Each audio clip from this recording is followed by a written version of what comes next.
welcome back. Here we are, part 2 of my vinyl finds. This one is all going to be jazz related, or jazzy funky, but I guess mainly jazz. There's about 6 records to show here, so this should be a kind of a short video. We'll see how we go. I hope my microphone's not too sensitive. Can you hear the fizzing on the microphone? No. Anyway, let's get straight into it. First up, I purchased 2 new reissues of things that hadn't been put out on vinyl before. This is Ronald Langerstraat. I'm sure it's not pronounced like that at all. This is his album Searching. So this never came out on vinyl, but it was only recorded as tapes. But yeah, this is a really wonderful record. I guess it's a mixture of funk, jazz, and Brazilian, but done in a really strange, filtered through a really strange perspective of this guy, Ronald. These were all recorded on 4-track tapes, and it was completely self-recorded in his own living room. It talks about on the back here, it's a crossover of all things that were musically important to him at the time, and things that he was really into, including Latin bands and jazz bands. This guy is from the Netherlands. His singing has a really unusual style of singing that isn't really that great, but it's really weird. He sings with a strange accent. I instantly fell in love with this. It did come out in 1984, so there's a little bit of dated. It's not really dated, but a little bit of cheese, but not really in this. But as soon as I heard it, I had to grab it. The thing that pushed me, probably from being 70% sure I was going to buy this because they weren't cheap, to 100%, was the artwork. I absolutely love this sort of, I guess it's like mid-century European style. I don't know. This font here is called DIN, D-I-N, and I use it at work. I try and use it for years. I've been trying to use it as much as I can and sneak it into things here and there. I've never seen it used on an album cover before, so when I saw it there, I was like, all right, someone's done it finally. That's gonna push it for me, because I think it's a fantastic font.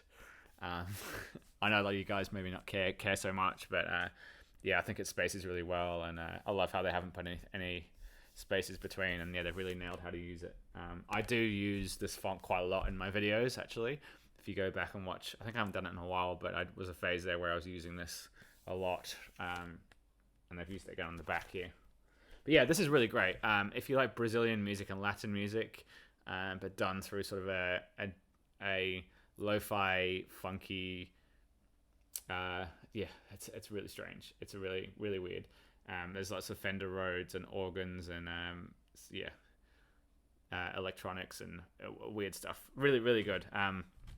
This was the other one that he put out too. So this, as a whole piece, isn't as strong because they're all taken from various demo tapes and cassettes, and it wasn't really released as an album. It was just more done, these takes that were recorded at a residency he was doing at a hotel, I think. But yeah, he does a really cool cover of Boz Scaggs' Lowdown on here, which is definitely worth hearing. I love that. I love that font again, and this cover is fantastic. So these were put out on South of North. I think it's a label from the Netherlands. Really cool. There you go. All tracks written by Ronald except Lowdown, which was written by Boz Scaggs. Give and Take, which was written by Michael Shreve. And Tom Costa and Carlos Santana for Orpheus, which was written by David Sylvian. There we go. So it was he played at a residency at a hotel called the Apollo, and this is stuff taken from that. Super interesting. It's really good. It's really good. But as an album, this thing sort of flows a little bit better, I think, for me, and it sounds better. The production's probably a bit better than this one, considering the live stuff of it. Yeah, really good. I really like them both. Probably my favorite new reissues of the year, I think, or stuff that hadn't been heard before. It makes you wonder what's out there that's can be reissued to the world, sort of thing. So yeah, happy to get those for sure. I did some trades at a store, and they happen to have this in, which is something you don't see very often in New Zealand. This is a Japanese press of Miles Davis Live Evil.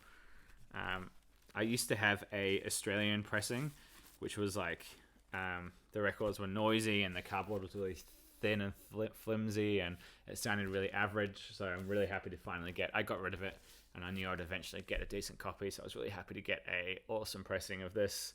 Absolutely classic Electric Miles.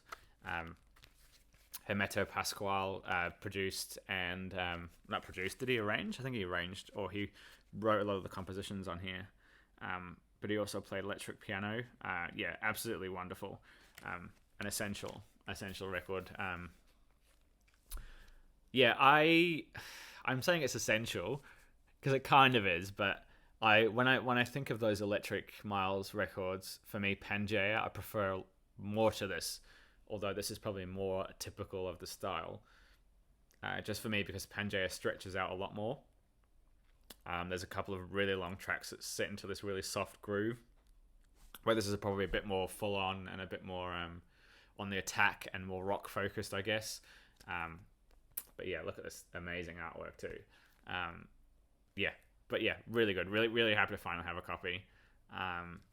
It kicks your ass over the whole four sides. Really, really cool. So that's that.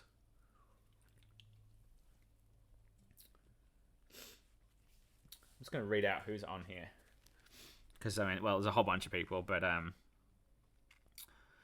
Keith Jarrett, Michael Anderson, Jack DeJohnette, Airto Moreira, John McLaughlin, Gary Bartz, Dave Holland, Hermeto Pascal. I think I feel like Steve Grossman was on here, but it doesn't say. Oh, here he is at the bottom. Steve Grossman, Wayne Shorter, Billy Cobham, Joe Zawinul. So across the four tracks, they all play across different things. But I should say to this, some of it's recorded live and some of it's in the studio.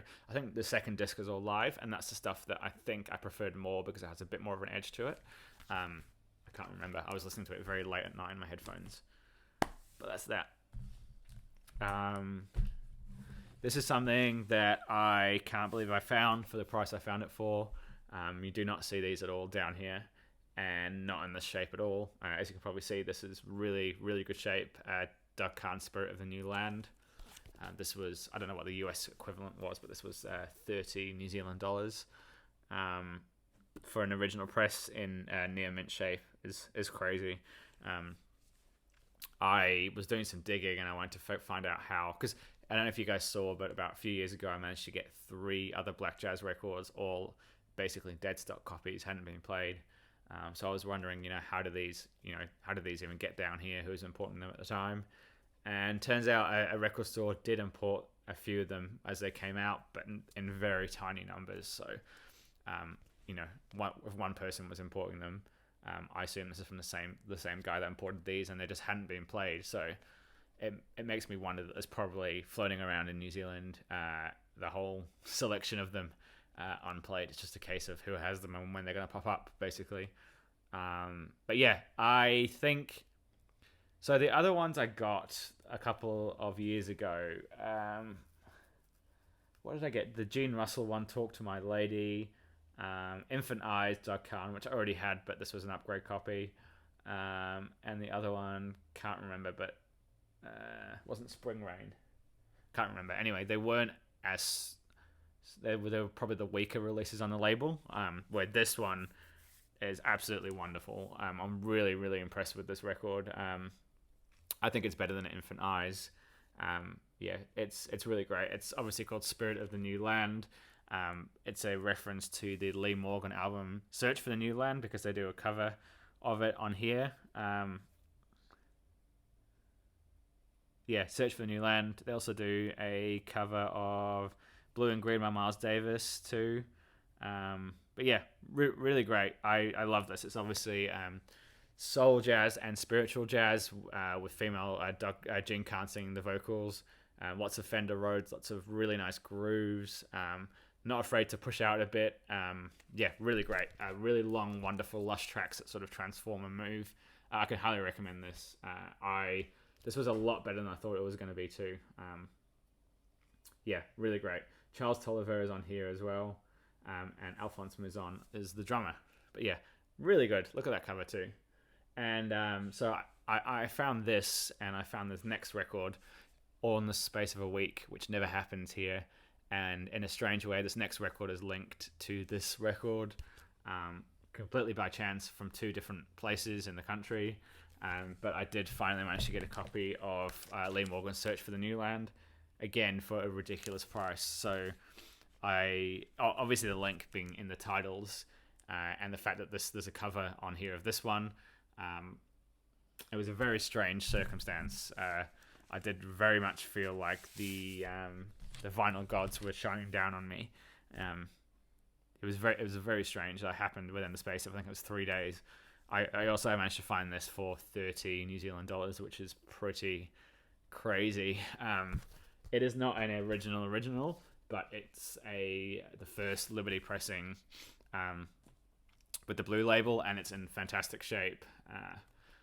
This has been my number one Blue Note record to get for a long time. I never for a second thought I would find it in this country or for that price. Yeah, it's a absolutely classic record. It starts off with that opening track, which is a very spiritual track. Yeah, it's so wonderful. It's instantly recognizable, and this pressing has that sort of like Blue Note punch to it. The way it's recorded, it just absolutely has that vibrancy, I guess, to it. These guys are just really on fire. I'm just looking at the cover now. I'm just smiling that I have a copy of this because it's one of the big ones for me. I mean, I love that artwork. Isn't that wonderful? So yeah, what a strange week. It was very strange that I barely see jazz records here in New Zealand, and to get two of those from different places was strange. It was really strange. So that was a really good couple of weeks in terms of jazz records for me. So yeah, there we go. That was the jazz video. I'm going to do another one next and keep them going. All right, guys. Cheers. Bye.